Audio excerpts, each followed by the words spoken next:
A follow-up to breaking news we brought you last night at 10 o'clock. Boone County deputies made an arrest in a double shooting on Demerit Drive. Good afternoon, everyone. I'm Jem Reek. And I'm Brittany Pieper. KOMU 8 Sam Neff has more on the suspect. He joins us live on Demerit Drive where that shooting happened.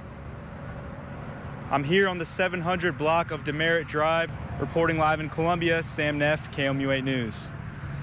A judge declared a mistrial today for a woman accused of killing her father and his girlfriend at the Lake of the Ozarks. Susan Van Note was on trial for critically injuring her father and then forging documents to take him off life support days after the shooting. The judge declared a mistrial because of improper discussion among potential jurors. Camden County prosecutors say Van Note shot the couple at their vacation home in October of 2010. A rainy night caused some flooding along the Missouri River. Even though levels are starting to drop, there are still some concerns. KOMU 8's Danny Sarek is live in Jefferson City with the flood details. Parts of the Missouri River here in Jefferson City are covered in debris. Trees are submerged and the levels reached a high of more than 27 feet today. There's just not as much room for water to spread out. Smith said the waters are still dangerous and that people should take precautions. More information about the flooding on the river can be found on our website. Reporting live in Jefferson City, Danny Sarek, KOMU 8 News. Several points along the river in mid-Missouri are experiencing moderate flooding. As you just heard, Glasgow is one of those, and as well as Boonville. The worst of the flooding is further east down the river in Herman, where the river crested today. A report released by the National Oceanic Atmospheric Administration shows May was the wettest month in U.S. history. Heavy rainfall and even some snow totaled an estimated 200 trillion gallons of water across the nation. The Midwest and the Southern Plains, especially Texas and Oklahoma, were hardest hit. Mid-Missourians might see an increase in their health insurance come next year. A report by healthcare.gov shows Missouri has 13 insurance proposals that exceed the 10% mark. According to the report, the heaviest increases will fall on individual plan holders. One of the companies looking to increase their rate plans is Coventry Health Insurance. The company is asking the federal government to approve an average rate increase of 23%. In a statement, Coventry says, quote, the combination of higher provider rates and increased use of health services by customers led to double-digit premium increase.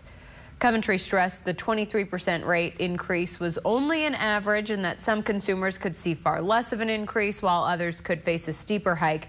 The Missouri Department of Insurance says it's the only state in the country whose Department of Insurance is not authorized to collect health insurance rates and that it's the job of the federal government to approve or reject the proposals.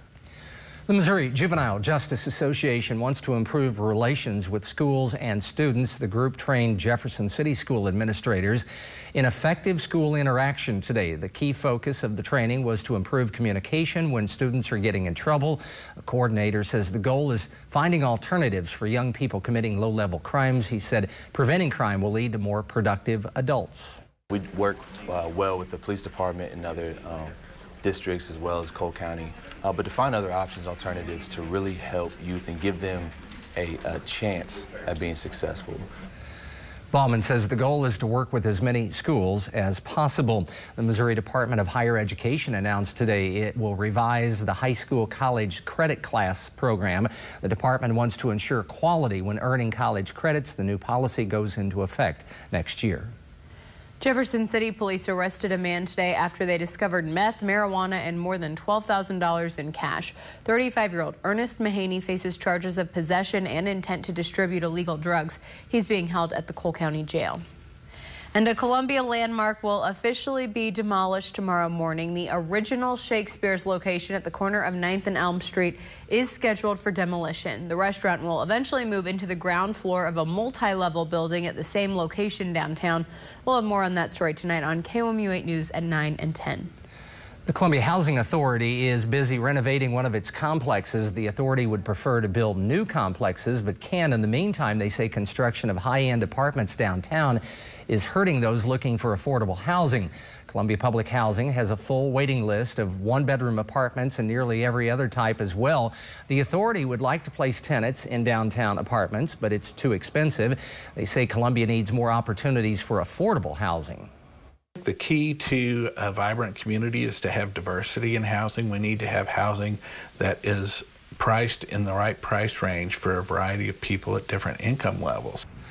Steinhaus says the authority won't be able to build a new complex anytime soon. Columbia's community development manager says the city funds 2 to 4 homes per year for low-income residents. She said the city supports affordable housing through tax credits and other projects. 2 evacuations in Washington interrupt business as usual for politicians and reporters. KOMU 8 Samantha Myers has your First Nation report. The Secret Service ordered all reporters to leave the White House briefing room in North Lawn after a bomb threat. Reporters were moved underground into a tunnel that leads from the White House to another building. President Obama was not moved during the evacuation. The Secret Service also covered cameras operated by CNN on the North Lawn and the briefing room. The delay lasted about an hour. And hours before the White House evacuation, a suspicious package prompted Capitol Police to evacuate a Senate TSA hearing in progress today. Committee Chairman Ron Johnson of Wisconsin interrupted the hearing and announced Capitol Police needed to clear the floor. The suspicious package was in the Durskin Senate office building, which prompted Capitol Police to evacuate several floors as a precaution. Police are questioning a person of interest who works in the maximum security prison where 2 inmates escaped last week. Authorities believe the 2 men had help. The search for the prisoners is now focused on a wooded area in the town of Willsboro, New York. The town is almost 40 miles from the prison where they used power tools to escape from their cells. And that's your first look around the nation. It's certainly heating up out there, and it could get even warmer tomorrow, so let's send it over to Kenton to see what we're looking at. Certainly right, Brittany. A little bit. Columbia's schools try to help spread the music. After the break, more on the effort to help people who cannot afford musical instruments play in the band. Americans are living longer, but what about the quality of life in the golden years? And right now you're taking a live look over the Columbia Regional Airport. Lots of sunshine out there this afternoon. It is 5:07, and this is KOMU 8 News First at 5, coverage you can count on.